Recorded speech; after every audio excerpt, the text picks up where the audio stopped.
In a world where constant noise consumes us, where notifications chime endlessly, and thoughts rush like tempestuous rivers, there exists an ancient and powerful force that few truly understand: silence. This is not merely a story about stillness, but a journey of transformation through the first and most fundamental step to strengthening the mind, the awakening to silence. Amid the misty mountains of ancient Japan stood a Buddhist temple where silence was cultivated like a precious garden. In this sacred place, a young disciple arrived on a rainy morning, his mind as turbulent as the storm that accompanied him. He was known in his village as the merchant's son, always busy, always talking, always striving to stay one step ahead of everyone. The temple's elder master welcomed him in the main hall, where the rain softly drummed on the roof. The young man could hardly contain himself, pouring out a torrent of questions about enlightenment, practice, and how long it would take to become a true practitioner. His words echoed off the ancient walls, disturbing the timeless peace of the place. The elder master simply observed him, his gentle eyes studying the young man with the patience of someone who had witnessed many storms come and go. When the disciple finally paused to catch his breath, exhausted from talking so much, the master made a simple gesture, pointing to a bowl of clear water beside him. "Observe," was his only word. The young disciple, still restless, forced himself to look at the bowl. At first, he saw nothing but still water. His mind continued to race, planning questions, formulating arguments, and trying to understand the purpose of what seemed like a pointless exercise. Minutes passed, and slowly, something began to change. The surface of the water, perfectly still, started to reveal details he had previously overlooked. The young man could see his own reflection with growing clarity. He could distinguish the patterns of the clouds reflected above, the subtle movement of the air, and the delicate dance of light on the surface. The master then picked up a small leaf and dropped it into the water. The impact, though gentle, created ripples that completely distorted the image. The clear reflection turned into a blurred confusion, and all the details the young man had noticed vanished in the agitation. "Your mind," said the master, "is like this water. Every thought, every unnecessary word is like this leaf. The more you disturb the surface, the less you can see the true nature of things." The young disciple felt something shift within him. For the first time in his life, he began to understand the true meaning of silence. It was not merely the absence of sound, but a state of mental clarity that allowed one to see reality as it truly is.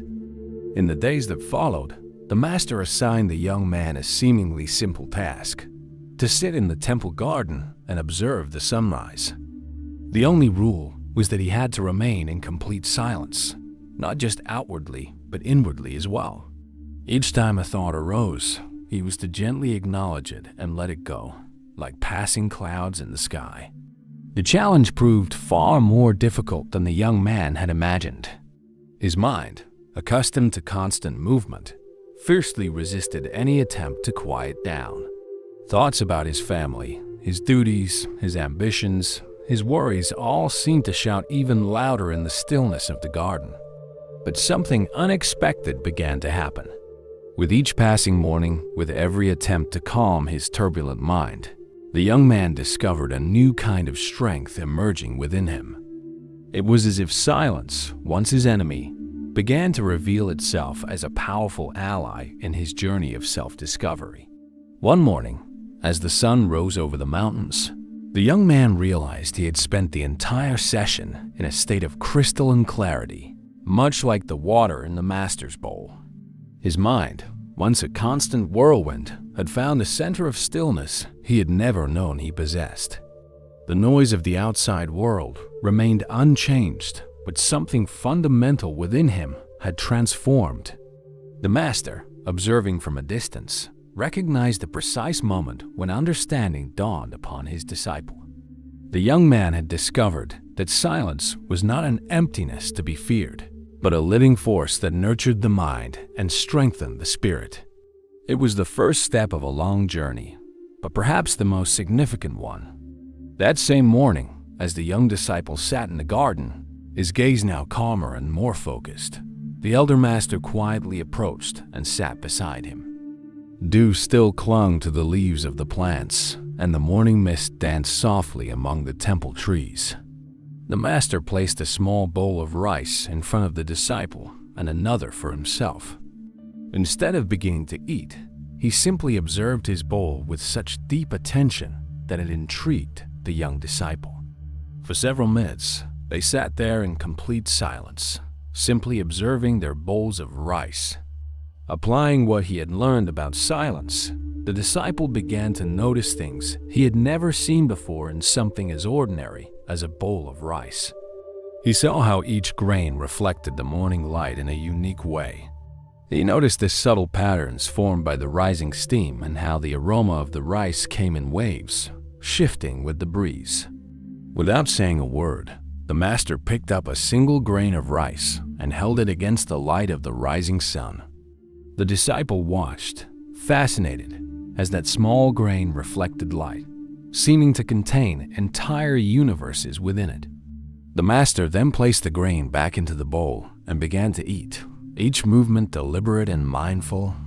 The young disciple understood that this was his next lesson. The power of silent observation wasn't just about sitting still, but about bringing a deep quality of attention to every moment, every action, every experience. In the days that followed, the master expanded the practice. Now, in addition to observing the sunrise, the disciple was instructed to maintain the same silent, mindful attention in all his daily activities. While sweeping the temple courtyard, he was to observe every movement of the broom, the sound of leaves being swept away, the dance of dust in the air. While washing his robes, he was to notice every fold in the fabric, the temperature of the water, the movement of his hands. At first, this practice made everything feel slower and more difficult. The young disciple often caught himself wanting to rush through his tasks, his old mind trying to resurface with thoughts of efficiency and haste. But the master had taught him that true efficiency comes from mindfulness, not speed. One afternoon, while practicing silent observation during a meal, a group of birds landed near where he was sitting. Instead of being startled by his presence, the birds continued their natural movements as if the young man were part of the landscape. At that moment, he realized his practice of silent observation had made him so present and calm that even wild animals recognized him as a non-threatening presence. This realization brought a new dimension to his understanding. The power of silent observation was not just a personal practice, but something that influenced the entire environment around him. His presence began to emanate a quality of peace that other beings could feel.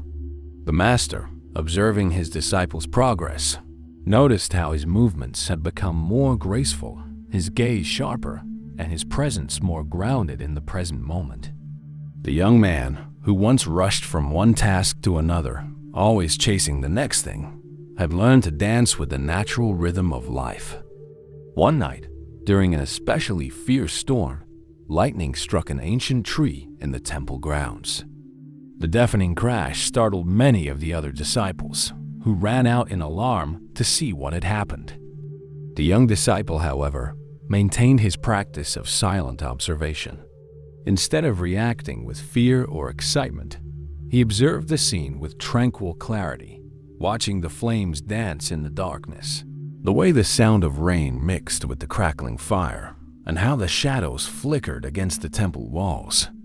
His calm and centered response inspired the others to find stability amidst the chaos. The master, witnessing this moment, realized that his disciple had truly grasped the second aspect of the power of silence, the strength that comes not just from being quiet, but from observing life with full, present attention. The morning after the incident with the lightning-struck tree, the master led the young disciple to a part of the temple he had never seen before. It was a small, secluded pavilion surrounded by a stone garden. The walls were made of rice paper so thin that light gently filtered through, creating an ethereal atmosphere. "Here," the master said, breaking his customary silence, "you will learn to use silence not merely as a state but as a tool for transformation." These were his only words before leaving the disciple alone in the pavilion. The disciple sat at the center of the empty room, surrounded only by the soft light and the occasional whisper of the wind. In the first few hours, he continued his practice of silent observation, but soon realized that something different was unfolding. The silence in the pavilion had a unique quality, deeper and more alive than anything he had encountered before. Memories began to surface spontaneously in his mind. He recalled moments from his life before joining the temple-heated arguments with his parents, impulsive decisions he had made, harsh words he had spoken to loved ones. Yet, enveloped by this profound silence, he no longer felt overwhelmed by these memories. Instead, he observed them with newfound clarity. The sun made its journey across the sky, and the disciple remained seated.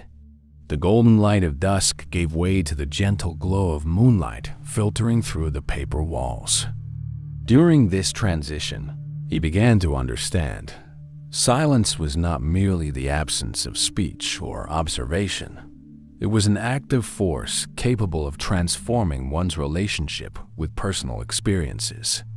One particularly painful memory surfaced the moment he had left home, leaving his parents in tears. At the time, he had been so convinced of his righteousness, so full of words and arguments. Now, in the silence of the pavilion, he saw the situation through different eyes. The silence had become like a crystalline mirror, reflecting not only the surface of his actions, but the deeper motivations behind them. In the early hours of dawn, a gentle rain began to fall. The sound of the droplets on the pavilion's roof created a soft melody that seemed to dance with the silence rather than disrupt it. The disciple noticed that even his most turbulent thoughts began to settle, like muddy water that, when left undisturbed, gradually becomes clear. Long-suppressed emotions began to surface: fear, anger, regret. Yet within the embrace of the transformative silence, these emotions no longer overpowered him. Instead, they seemed to dissolve naturally, like mist under the morning sun. The master returned to the pavilion at sunrise, bringing a bowl of tea. He found his disciple transformed. The restless youth who had arrived at the temple months before had given way to someone with a deeper and more grounded presence. His eyes, once constantly seeking the next distraction, now reflected an inner calm. As they shared tea in silence, the disciple realized he had experienced something beyond the mere absence of sound. Silence had revealed itself as a catalyst for transformation, a force capable of penetrating the deepest layers of being and sparking profound change. The master, observing the understanding in his disciple's eyes, smiled softly. No words were needed to confirm that the young man had uncovered the third aspect of the power of silence: its ability to transform not only thoughts and emotions, but the very way one exists in the world. When the sun stood high in the sky, the disciple left the pavilion with light, deliberate steps. Each movement now seemed to emerge from silence, as if he had discovered an entirely new way of being. The noise of the world remained unchanged, but his relationship with it had fundamentally shifted. The wind whispered through the temple's trees, and for the first time, the young man felt he could hear the silent message it carried. He had come to understand that the true power of silence was not in escaping the world, but in transforming the way one exists within it. After leaving the pavilion, the disciple found the master waiting for him near a small stream that flowed through the temple grounds. The sound of the running water created a natural melody that seemed to harmonize with the silence the disciple now carried within himself. "Now that you have discovered the transformative power of silence," the master said gently, "you are ready to learn about the most important dialogue of all." The master then picked up 2 leaves floating in the stream and placed them on a flat stone.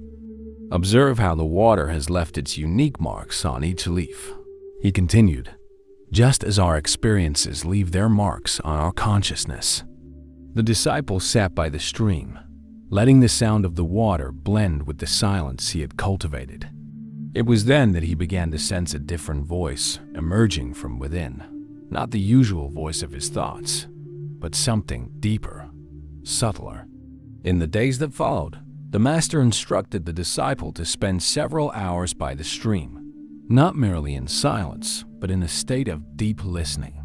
At first, his mind still tried to engage in familiar internal dialogues, judgments, plans, memories. But gradually, just as the stream naturally found its path among the stones, a new form of inner dialogue began to emerge. One afternoon, as he watched the reflection of clouds in the water, the disciple had a profound realization. True inner dialogue was not a conversation between different parts of oneself, but a state of listening so deep that one's true nature could reveal itself effortlessly. During a particularly heavy rainstorm, the stream turned into a more turbulent current. The disciple noticed how his inner dialogue also tended to become more chaotic in moments of intensity, but now he had learned not to identify with the turbulence. Instead, he remained a silent observer, allowing thoughts and emotions to flow like the stream's water. One morning, while practicing his silent listening, a group of children from the nearby village passed by, playing near the temple. Their laughter and cheerful shouts echoed in the air. In the past, such interruptions would have disturbed his practice, but now he saw that even these sounds were part of the greater dialogue of silence. The master, observing his disciple, noticed how he had developed a quality of presence that went beyond mere quietness. The young man had learned to maintain a silent dialogue not only with himself, but also with the environment around him. On a full moon night, the master invited the disciple for a walk. As they strolled along the temple paths, not a single word passed between them, yet a profound communication flowed between their beings. The disciple realized that the true inner dialogue of silence was not something confined within oneself, but a way of communing with all existence. At a particularly significant moment, a deer appeared in a nearby clearing. Instead of fleeing, the animal stood still, its eyes meeting the disciples in a moment of mutual recognition.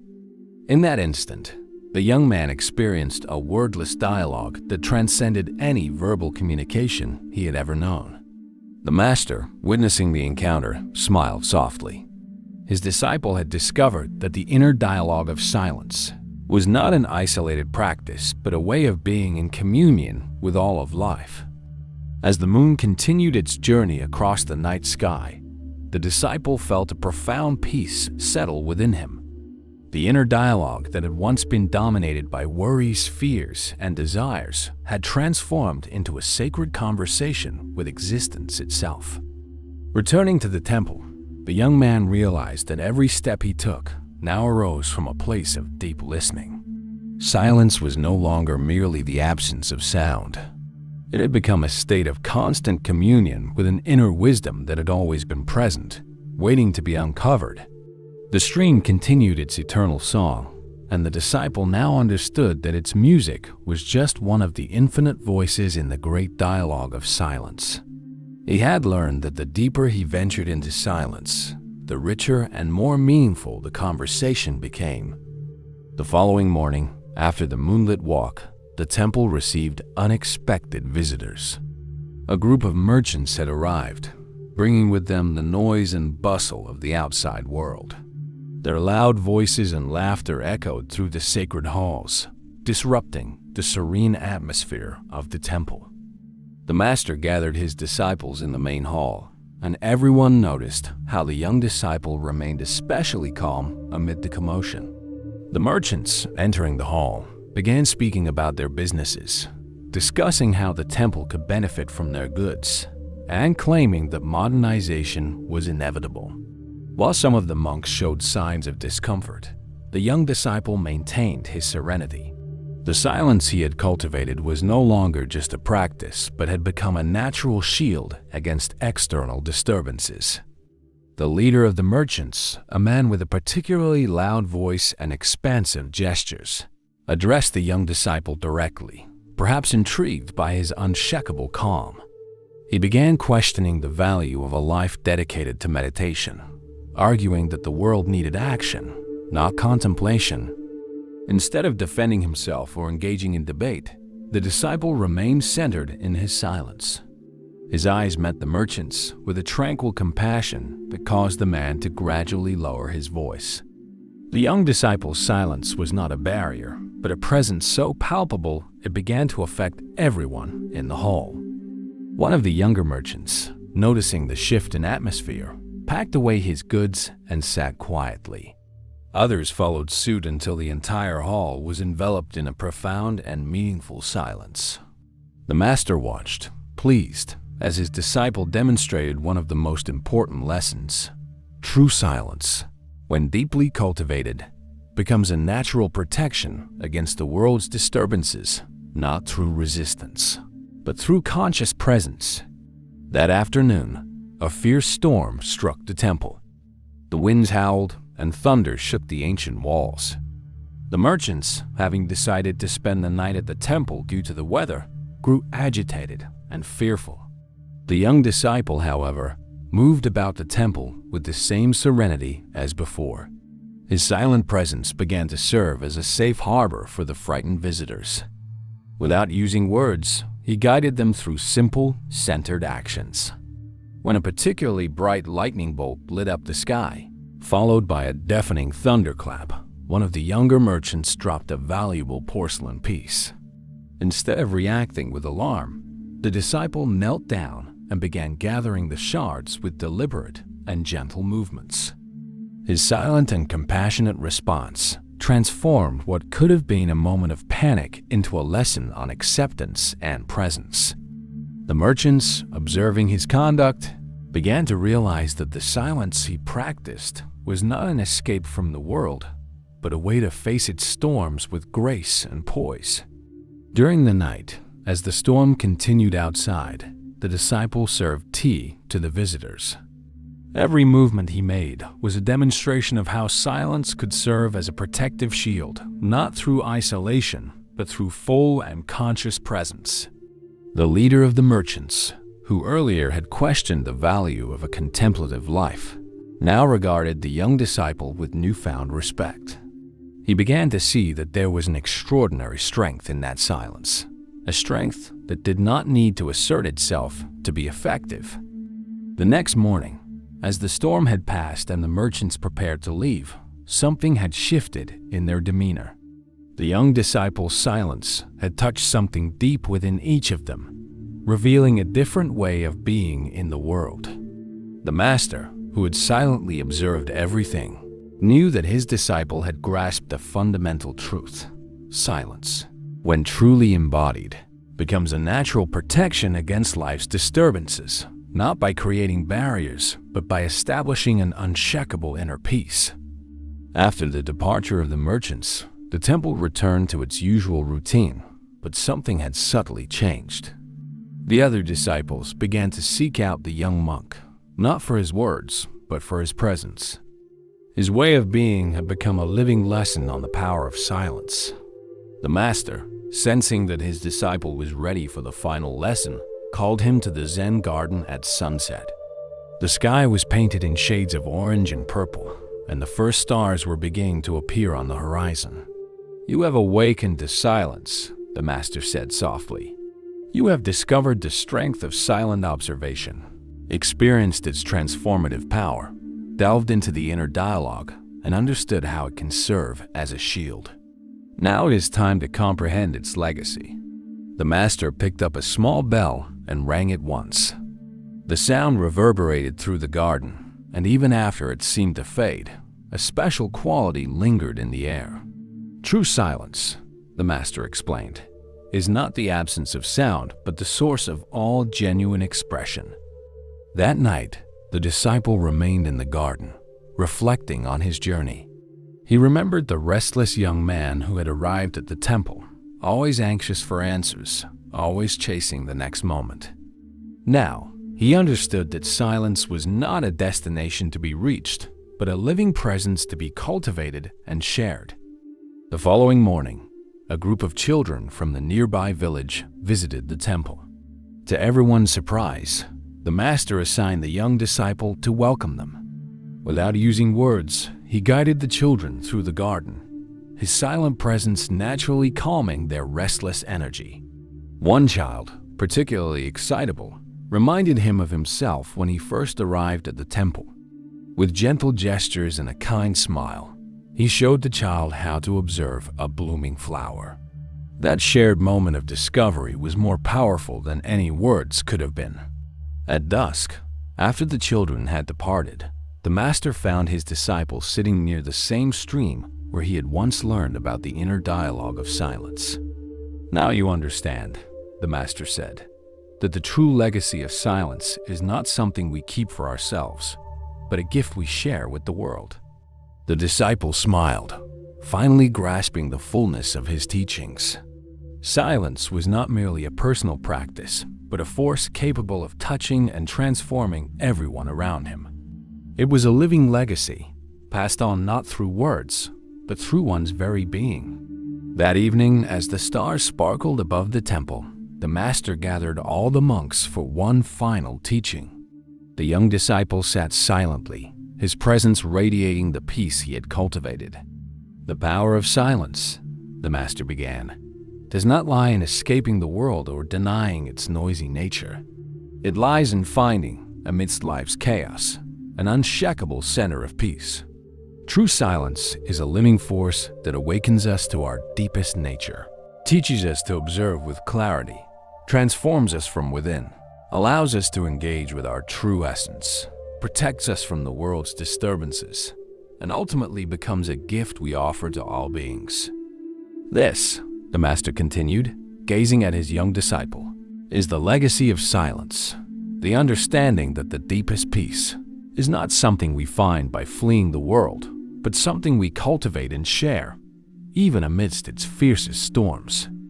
And so, the story of the young disciple became an eternal reminder that true power does not reside in the words we speak, but in the silence we nurture, a silence capable of awakening, transforming, and illuminating not only our own lives, but the lives of all those we encounter on our journey